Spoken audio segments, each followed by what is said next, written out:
আসসালামু আলাইকুম। প্রসঙ্গ যখন ধানমন্ডি ৩২, তখন নিশ্চয়ই ভিডিওটি খুব গুরুত্বপূর্ণ, আবেগের, ক্ষোভের, যেটাই বলেন না কেন।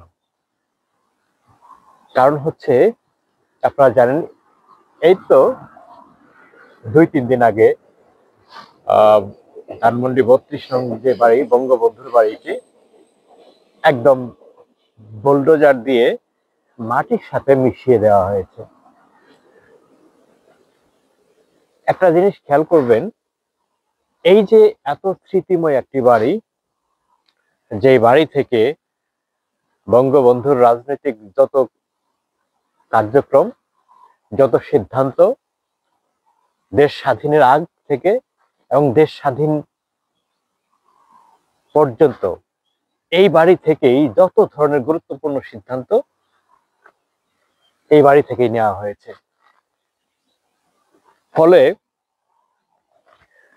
৭১ পূর্ববর্তী সময় এই বাড়ি কিন্তু সবার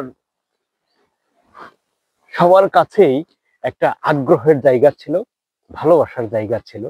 যদিও ৭১ পরবর্তী সময়ে আমি রাজনৈতিক বক্তব্য যাচ্ছি না, ৭১ পরবর্তী সময়ে বঙ্গবন্ধুর কার্যক্রম কি ছিল না ছিল, যেহেতু আমি রাজনৈতিক কোনো কথা বলবো না, একদম নিরপেক্ষ কথা বলবো। আমার নিজের ভিতর থেকে যেটা আসে আর সেটাই বলবো। হয়তোবা এই কথা বলার সময় কারো পক্ষে যায়, কারো বিপক্ষে যায়। কেউ বলে যে ওকে ঠিক আছে, কেউ বলে যে না ঠিক নেই। তো যাই হোক, আমার ব্যক্তিগত পক্ষ থেকে আমার ভিতর থেকে যেটা মনে হচ্ছে সেটা আমি আপনাদের সাথে শেয়ার করছি। এই যে দেখেন, এত স্মৃতিময় বাড়িটি যে ধ্বংস করে দেওয়া হলো, যে বাড়িতে দেশ বিদেশের বিভিন্ন বিভিন্ন বড় বড় নেতারা গিয়ে মন্তব্য করে আসছে, মন্তব্য লিখে আসছে।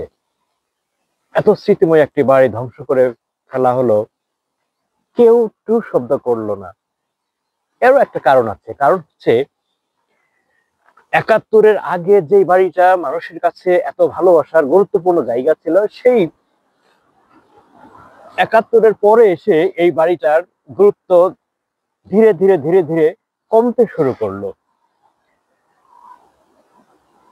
এবং এর চূড়ান্ত একটা পর্যায়ে চলে আসছে এই ২৪-এ এসে।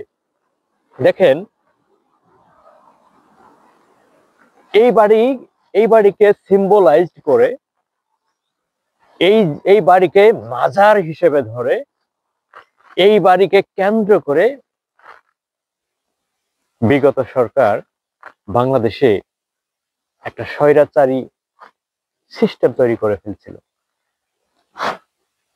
মানুষের রাজনৈতিক অধিকার, কথা বলার অধিকার একদম সীমিত হয়ে আসছিল। ফলে হচ্ছে, মানুষের মধ্যে এমন একটা ক্ষোভ তৈরি হলো, সেই ক্ষোভ থেকে এখন দেখেন আওয়ামী লীগের লোকজনও কিন্তু কথা বলছে না। এটা সম্পূর্ণ প্রকৃতির ফিডব্যাক। দেখেন, আপনি যত ক্ষমতাধর লোক থাকেন না কেন, আপনার পতন আসবে। আপনি যদি আপনার ক্ষমতার আসন পেয়ে নিজের অস্তিত্বকে ভুলে যান, এর রেজাল্ট আপনি পাবেন। তো এই বাড়ি ভাঙার পক্ষে আমি নয়, এবং এই বাড়ি ভাঙার কারণে আমারও খারাপ লাগছে, আমার মতো অনেকেরই খারাপ লাগছে। তারপরও কথা বলছেন না, বলবেন না, কারণ কিভাবেই বলবেন। যারা এই স্বৈরাতন্ত্র